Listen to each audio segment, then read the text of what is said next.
अस्सलाम वालेकुम, मैं हूं अब्दुल रहमान। आप देख रहे हैं मेरा यूट्यूब चैनल। आज की इस वीडियो के अंदर हम बात करेंगे पाकिस्तानी GF-17 थंडर ब्लॉक 3 और भारतीय राफेल तैयारों के बारे में। हम इन दोनों के बारे में एक बहुत ऑनेस्ट कंपैरिजन करेंगे और आपको बताएंगे कि राफेल और GF-17 थंडर तैयारों में से बेहतरीन कौन है, किसको किसके ऊपर एज हासिल है। हम इनके तमाम स्पेसिफिकेशंस और फीचर्स को इस वीडियो में डिस्कस करेंगे। इसके अलावा हम दोनों की प्राइसेस को भी देखेंगे। आपने इस वीडियो को बतौर पाकिस्तानी या इंडियन के तौर पर नहीं देखना। हम पूरी कोशिश करेंगे कि एक बहुत ही ऑनेस्ट और अनबाइस्ड कंपैरिजन करें और एंड के ऊपर हम अपना एक बहुत ही ट्रू ओपिनियन भी पेश करें कि इस कंपैरिजन के बाद हम किस नतीजे पर पहुंचे हैं। कुछ पाकिस्तानी और भारतीय दोस्तों को ये बात कहते हुए सुना कि जी राफेल जो है वो बिल्कुल मतलब नाकाम है या GF-17 थंडर बिल्कुल नाकाम है। तो एक बात ध्यान में रखें कि जब आप इस लेवल के फाइटर जेट्स के बारे में बात करते हैं तो आप उसको स्ट्रेट फॉरवर्ड नाकाम या फेल नहीं कह देते, क्योंकि जब आप इस तरह के फाइटर जेट्स की बात करते हैं तो हम मल्टीपल फीचर्स और स्पेसिफिकेशंस की बात कर रहे होते हैं। तो अगर हम इन दोनों जेट्स को कंपेयर करें तो किसी चीज़ में राफेल थोड़ा सा आगे होगा और किसी चीज़ में GF-17 थंडर थोड़ा सा आगे होगा। इसकी रीज़न ये है कि ये दोनों ही फाइटर तैयारे इस वक्त पाकिस्तान और इंडिया के सबसे जो मेन और लेटेस्ट तैयारे हैं वो है। दोनों मालिक जो है वो अपने इन फाइटर जेट्स के ऊपर इन्हिसार कर रहे हैं। तो सबसे पहले हम GF-17 थंडर और राफेल एयरक्राफ्ट्स इनके बारे में इनका छोटा सा आपको इंट्रो देते हैं। GF-17 थंडर एक light weight single engine multi role combat aircraft है जिसको पाकिस्तान एरोनॉटिकल कॉम्प्लेक्स यानी कि PAC और Chengdu aircraft corporation of China दोनों ने मिलकर इसको डिज़ाइन किया है। 2007 में GF-17 थंडर पर पाकिस्तान और चाइना ने मुश्तरका तौर पर इसके ऊपर काम स्टार्ट किया था और 2010 में पाकिस्तान एयरफोर्स ने पहली मरतबा GF-17 थंडर जो है उनको शामिल कर लिया गया था। उस वक्त से लेकर अब तक पाकिस्तान एयरफोर्स के पास तकरीबन 100 से ज़्यादा GF-17 थंडर हैं, जिनमें ब्लॉक 1 और ब्लॉक 2 है, जिनको बाद में अपग्रेड भी किया गया था। जबकि 2020 में अब पाकिस्तान ब्लॉक 3 के GF-17 थंडर पाकिस्तान एयरफोर्स में शामिल करेगा। GF-17 के बारे में मज़ीद आपको मैं ये बताऊं कि 58% जो है वो पाकिस्तान में इसको मैन्युफैक्चर किया जाता है इसके पार्ट्स को, जबकि 42% जो है वो चाइना में इसके पार्ट्स को मैन्युफैक्चर किया जाता है, जबकि जो इसकी 100% इसकी जो असेंबलिंग है वो पाकिस्तान में होती है। अगर हम बात करें राफेल के बारे में तो राफेल जो है वो एक 4.5 जनरेशन का एक लेटेस्ट फ्रेंच एयरक्राफ्ट है। इसको फ्रांस की कंपनी डिजॉल्ट एविएशन ने डेवलप किया है। 1987 में राफेल की प्रोडक्शन पहली मरतबा शुरू की गई थी। राफेल एक double engine canard delta wing multi role fighter aircraft है। इसका जो साइज़ है वो GF-17 थंडर और F-16 से थोड़ा ज़्यादा है। तो ये था इन दोनों का एक छोटा सा कंपैरिजन। छोटा मैं इसलिए कह रहा हूँ क्योंकि जब हम इसके ऊपर रिसर्च कर रहे थे तो हमें राफेल और GF-17 थंडर के बारे में इतनी ज़्यादा इन्फॉर्मेशन मिल रही थी जो कि शायद अगर हम सारी की सारी आपके सामने पेश करें तो हमें तकरीबन 1 घंटे की वीडियो बनानी पड़ेगी। अब हम इन दोनों एयरक्राफ्ट्स के स्पेसिफिकेशंस को देखेंगे।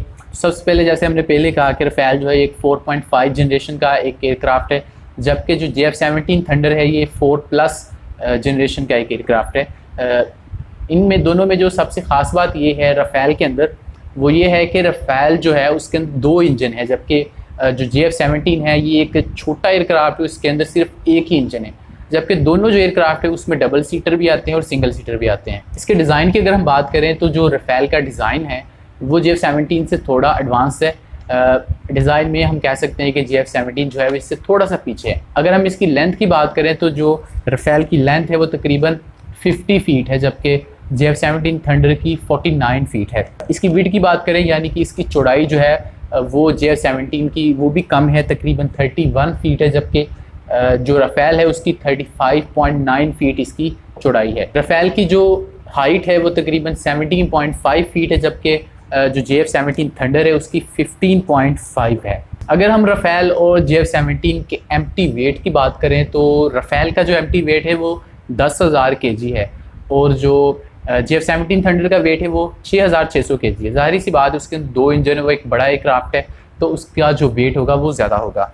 अगर हम बात करें इनके टेक ऑफ वेट की तो जो GF-17 थंडर है वो तकरीबन 1,250 kg के साथ टेक ऑफ कर सकता है, जबकि राफेल जो है वो 2,450 kg के साथ टेक ऑफ कर सकता है। यानी कि राफेल जो है वो ज़्यादा चीज़ें लेकर टेक ऑफ कर सकता है। तकरीबन आप कह सकते हैं कि GF-17 थंडर जितना कैरी करता है राफेल उससे डबल के साथ टेक ऑफ कर सकता है। अब हम बात करते हैं दोनों एयरक्राफ्ट्स के रेट ऑफ क्लाइंब की। रेट ऑफ क्लाइंब को आसान लफ्ज़ों में इस तरह समझ लीजिए कि ऊंचाई पर जाने की जो स्पीड है दोनों एयरक्राफ्ट्स की, उसको हम या किसी भी एयरक्राफ्ट की, उसको हम रेट ऑफ क्लाइंब कहते हैं। यानी कि इनकी जो वर्टिकल स्पीड होती है, कितनी स्पीड के साथ कोई एयरक्राफ्ट ऊपर जाता है, उसको हम रेट ऑफ क्लाइंब कहते हैं। तो दोनों ही एयरक्राफ्ट्स की जो रेट ऑफ क्लाइंब है वो 300 मीटर पर सेकंड है। उसके बाद अगर हम बात करें इसकी सर्विस सीलिंग की, सर्विस सीलिंग होती है मैक्सिमम हाइट। एक एयरक्राफ्ट जो है वो मैक्सिमम कितनी हाइट तक जा सकता है, बुलंदी तक आप कह सकते हैं। तो जो JF-17 थंडर है वो तकरीबन 54,790 फीट तक जा सकता है, जबकि जो रफ़ेल है इसके मुकाबले में वो सिर्फ 50,000 फीट तक जा सकता है। उसके बाद अगर हम बात करें दोनों एयरक्राफ्ट्स की फेरी रेंज की, तो फेरी रेंज को आसान अल्फाज में इस तरह समझ लीजिए, मैक्सिमम जहाँ तक एक एयरक्राफ्ट जो है वो फ्लाई कर सकता है, यानी कि बेस से जब वो उड़ान भरता है उसके बाद जो लैंड करता है उसके दरमियान वो कितना डिस्टेंस तय कर सकता है, उसको हम फेरी रेंज कहते हैं। तो जो JF-17 थंडर है वो तकरीबन 3,800 किलोमीटर की उसकी फेरी रेंज है, और जो रफ़ेल है उसकी 3200 से लेकर 3700 किलोमीटर की फेरी रेंज है। तो तकरीबन JF-17 को बहुत छोटा सा एज जो है वो रफ़ेल के ऊपर फेरी रेंज में हासिल है। उसके बाद अगर हम दोनों एयरक्राफ्ट की कॉम्बैट रेंज की बात करें, तो मिलिट्री टर्म्स में कॉम्बैट रेंज ये होती है कि एक एयरक्राफ्ट जो है वो हथियारों समेत कितना फासला तय कर सकता है। मतलब जब वो बेस से उड़ता है उसके बाद से लेकर जब वो वापस आता है विदाउट रीफ्यूलिंग, तो वो कितने किलोमीटर्स जो है वो कितना फासला तय कर सकता है। तो जो रफ़ेल है वो तकरीबन 1800 किलोमीटर फासला तय कर सकता है, जबकि जो JF-17 थंडर है वो 1400 किलोमीटर तय कर सकता है। यानी कि रफ़ेल जो है वो इसको एज हासिल है JF-17 थंडर के ऊपर। अगर हम बात करें दोनों एयरक्राफ्ट्स की मैक्सिमम स्पीड की, कि कितनी मैक्सिमम स्पीड तक ये दोनों एयरक्राफ्ट जा सकते हैं, तो जो रफ़ेल है वो तकरीबन 2200 किलोमीटर पर घंटा की रफ्तार से उड़ान भर सकता है, जबकि JF-17 थंडर है वो तकरीबन 2000 किलोमीटर पर आवर उसकी मैक्सिमम स्पीड है। तो इस हिसाब से देखा जाए तो जो रफ़ेल है उसमें कोई ख़ास बात नज़र नहीं आती, क्योंकि इंडिया के पास ऑलरेडी Su-30 4th जनरेशन का है जो कि तकरीबन 2120 किलोमीटर पर आवर की रफ्तार हासिल कर सकता है। उसके अलावा उनके पास तेजास है जो कि आलमोस्ट 2200 किलोमीटर पर आवर की उसकी स्पीड है। तो रफ़ेल के अंदर ऐसी क्या खासियत है अभी तक तो हमें समझ नहीं आई। अब हम बात करते हैं वेपन्स की और मिसाइल्स की। ज़ाहिर सी बात है कोई भी एयरक्राफ्ट जो है वो चाहे जितना भी एडवांस हो, जब तक उसमें बहुत ही डेडली वेपन्स ना हो, हम नहीं कह सकते कि वो दुनिया का कोई ख़तरनाक तरीन एयरक्राफ्ट बन सकता है। रफ़ेल के अंदर 14 हार्ड पॉइंट्स है। हार्ड पॉइंट का मतलब ये होता है कि कितने वेपन्स वो एक साथ कैरी कर सकता है। तो जो JF-17 थंडर है उसके अंदर 11 हार्ड पॉइंट्स है, यानी कि जो रफ़ेल है उसको JF-17 के ऊपर एज हासिल है कि वो ज़्यादा वेपन्स को कैरी कर सकता है। अगर हम beyond visual range air to air missiles की बात करें तो रफ़ेल के पास मेटेओर नाम का एक मिसाइल है जिसकी जो रफ्तार है वो आवाज़ की स्पीड से 4 गुना ज़्यादा है, जबकि उसकी जो मैक्सिमम रेंज है वो 150 किलोमीटर्स है। इसके मुकाबले में अगर हम JF-17 थंडर के मिसाइल की बात करें, जिसके अंदर जो मिसाइल है उसको PL-15 के नाम से जाना जाता है, और इसके मुतल्लिक मैं आपको बता दूं कि इसकी जो रफ्तार है वो आवाज़ की स्पीड से 4 गुना ज़्यादा है। और इसके अंदर जो सबसे ख़ास बात ये है कि ये जो PL-15 मिसाइल है इसकी जो रेंज है वो 300 किलोमीटर्स है। 300 किलोमीटर ये दुनिया के अंदर जो सबसे ज़्यादा रेंज वाले मिसाइल्स हैं उनमें इसका शुमार होता है। PL-15 जो है ये एक दुनिया का बहुत ही ख़तरनाक मिसाइल है। इसके मुतल्लिक जब ये 2015 में चाइना ने इसको डेवलप किया था तो अमेरिका के कुछ ऑफिशियल्स ने इसके ऊपर खदशात का इजहार किया था इस टेक्नोलॉजी के ऊपर, और इसकी रेंज जो है वो बहुत ज़्यादा है, क्योंकि अमेरिका के पास जो मैक्सिमम रेंज के मिसाइल्स हैं उनकी जो मैक्सिमम रेंज है वो 120 किलोमीटर से 150 किलोमीटर तक है। तो इस हिसाब से ये बहुत ज़्यादा है। और चाइना का इस वक्त का जो सबसे लेटेस्ट एयरक्राफ्ट है जो फाइटर जेट है चैंगडू J-20, उसके अंदर इसी मिसाइल को उन्होंने लगाया हुआ है और वो 5th जनरेशन का एयरक्राफ्ट है। उसके बाद जब चाइना और पाकिस्तान के दरमियान ये बात सामने आई कि चाइना पाकिस्तान को ये वाला मिसाइल फ्राहम करेगा, तो इसके ऊपर भी अमेरिका के तहफ़्फ़ुज़ात थे और अमेरिकन ऑफिशियल्स की तरफ से कहा गया कि चाइना ने एक ऐसा मिसाइल बनाया है, इसके अंदर कोई खुफिया टेक्नोलॉजी है और चाइना और पाकिस्तान जो है वो मिलकर इसको इस्तेमाल करेंगे। इसके अलावा अगर हम मीडियम रेंज मिसाइल्स की बात करें तो रफ़ेल के अंदर मीका नाम का मिसाइल है जो कि मीडियम रेंज है, जिसकी जो रेंज है वो 80 किलोमीटर्स तक है और इसकी जो रफ्तार है वो आवाज़ से 4 गुना ज़्यादा है। जबकि JF-17 थंडर के अंदर PL-12 अगेन ये भी चाइनीज़ मेड है और इसकी जो रफ्तार है वो आवाज़ से 4 गुना ज़्यादा तेज़ है, जबकि इसकी जो रेंज है वो 100 किलोमीटर्स है। अगर हम short range air to air missiles की बात करें तो जो रफेल है उसके अंदर R50 मैजिक 2 है, जिसकी जो रेंज है वो 15 किलोमीटर है और इसकी जो स्पीड है वो आवाज़ की रफ्तार से 3 गुना ज़्यादा तेज़ है। जबकि JF-17 थंडर के अंदर IR-IS-T ये मिसाइल है जिसकी जो रफ्तार है वो आवाज़ से 3 गुना ज़्यादा है, जबकि जो इसकी रेंज है वो 25 किलोमीटर है। तो इस सब को देखने के बाद हम ये बात कह सकते हैं कि मिसाइल टेक्नोलॉजी में रफेल और JF-17 थंडर के दरमियान बहुत बड़ा फ़र्क है। JF-17 थंडर बहुत आगे नज़र आता है रफेल से। उसके बाद अगर हम इन एयरक्राफ्ट्स में लगे रडार की बात करें, जो कि एक बहुत ही अहम स्पेसिफिकेशन है दोनों एयरक्राफ्ट्स की या दुनिया के जो भी बड़े बड़े एयरक्राफ्ट्स होते हैं, तो रफेल के अंदर जो रडार है वो है थेल्स RBE-2AA AEST। ये जो है एक दुनिया का बेहतरीन रडार है। 40 टारगेट्स को ये डिटेक्ट कर सकता है एक ही टाइम में, और इसकी जो रेंज है वो 75 नॉटिकल माइल्स यानी कि तकरीबन 139 किलोमीटर इसकी रेंज है। अगर हम JF-17 थंडर की बात करें तो इसके अंदर Chinese made KLJ-7A AESA Pakistan ने ये एयर कूल्ड रडार चूज़ किया है। ये भी एक ही वक्त में तकरीबन 40 टारगेट्स को डिटेक्ट कर सकता है और इसकी जो रेंज है वो तकरीबन 92 नॉटिकल माइल्स है, यानी कि अगर इसको हम किलोमीटर्स में देखें तो ये 170 किलोमीटर बनते हैं। तो रडार सिस्टम में अगर हम इनकी जो रेंज देखें कि कितने एरिया में ये काम कर सकते हैं, तो इसमें भी JF-17 थंडर का जो रडार है उसकी रेंज ज़्यादा है रफेल से, तकरीबन 30 किलोमीटर्स का फ़र्क है। इसके अलावा JF-17 थंडर जो है इसको ब्लॉक बिल्डिंग अप्रोच के तहत बनाया गया है, यानी कि इसको बहुत आसानी के साथ आप अपग्रेड कर सकते हैं। जबकि जो रफेल है ये ऑलरेडी एक लेटेस्ट वर्जन है, इसमें आप 10 साल के बाद भी देखेंगे तो कोई ख़ास तब्दीलियाँ इसमें नहीं हो सकती। जबकि जो JF-17 थंडर है इसका पहले ब्लॉक 1 आया, फिर ब्लॉक 2 आया और अब ब्लॉक 3 आ रहा है। तो इसका मतलब ये है कि इसको आसानी से अपग्रेड नहीं किया जा सकता रफेल को। तो ये भी एक चीज़ है वो JF-17 थंडर के हक में जाती है। आइए अब हम बात करते हैं JF-17 थंडर और रफेल की जो प्राइस है उसके मुतल्लिक।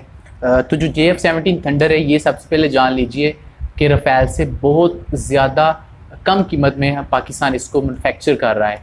रफेल की जो एक रफेल की कीमत है वो तकरीबन 91 मिलियन यूरो है, यानी कि तकरीबन V1 सीटर की बात कर, 1 सीटर रफेल की कीमत 91 मिलियन यूरो है, जो कि अगर हम डॉलर्स में देखें तो तकरीबन 110 मिलियन अमेरिकन डॉलर्स है, जो कि इंडियन रुपए में तकरीबन 681 करोड़ रुपया बनता है। रफेल जो कि डबल सीटर में आते हैं तो उसकी जो प्राइस है वो 111-12 मिलियन US डॉलर्स बनते हैं, और इसकी जो इंडियन रुपए में कीमत है वो तकरीबन 703 अरब रुपया है। भारत जो है वो 36 रफेल वो फ्रांस से हासिल करेगा, जो कि 5 तो उनको मिल गए हैं।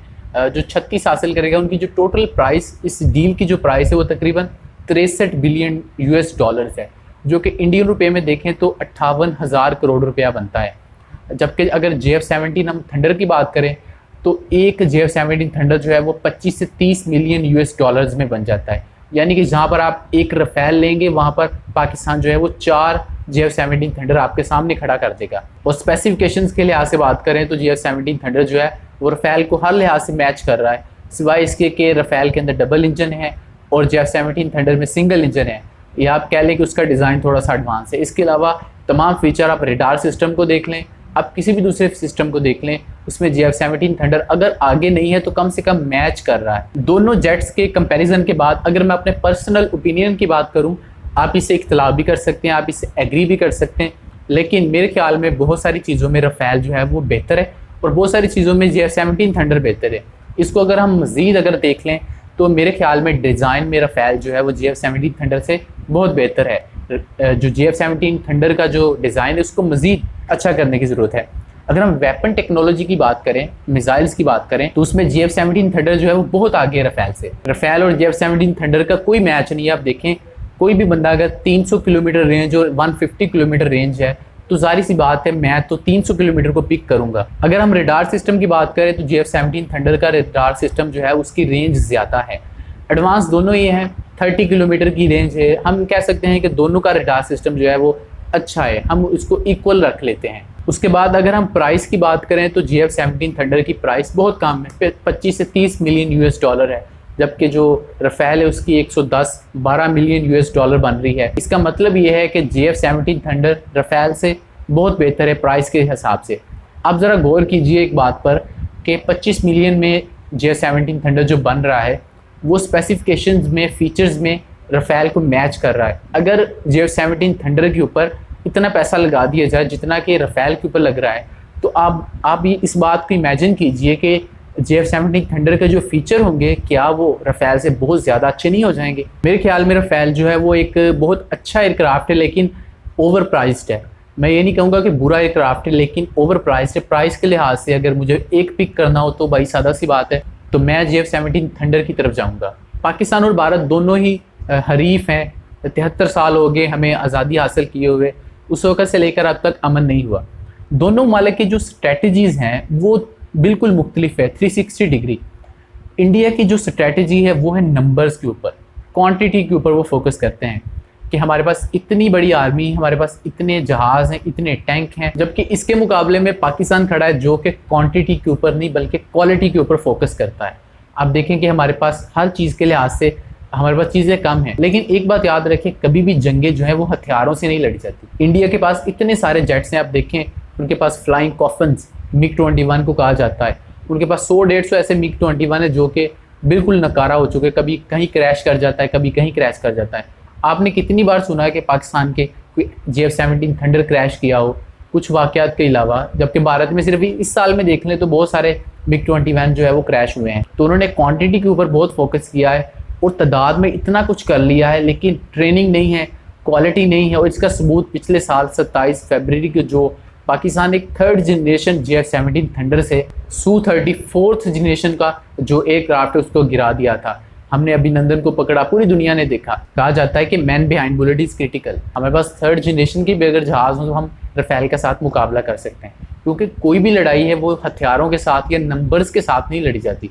दुनिया के अंदर आप तारीख को देखें, वो ममालिक जिन्होंने जंगें हारी उन्होंने सबसे बड़ी जो मिस कैलकुलेशन की वो ये थी कि वो नंबर्स पर रहे कि हमारे पास नंबर ज़्यादा है। तो मेरे ख्याल में प्राइस के लिहाज से और बाकी फीचर्स के लिहाज से JF-17 थंडर वो रफ़ेल से बहुत बेहतर है। लेकिन मैं फिर कहूँगा कि दोनों एयरक्राफ्ट कितने अच्छे हैं ये इस बात पर डिपेंड करता है कि उनको उड़ा कौन रहा है। मुझे उम्मीद है आपको आज की ये वीडियो पसंद आई होगी। आप हमें कमेंट सेक्शन में अपने फीडबैक से आगाह कर सकते हैं, हमें आपके फीडबैक का इंतज़ार रहेगा। इसके अलावा अगर आपने अभी तक हमारे चैनल को सब्सक्राइब नहीं किया तो इस चैनल को सब्सक्राइब कर दें और बेल आइकन को क्लिक कर दें, ताकि जब भी हम ऐसी कोई वीडियोज़ अपलोड करें तो आपको उसका नोटिफिकेशन मिल जाए।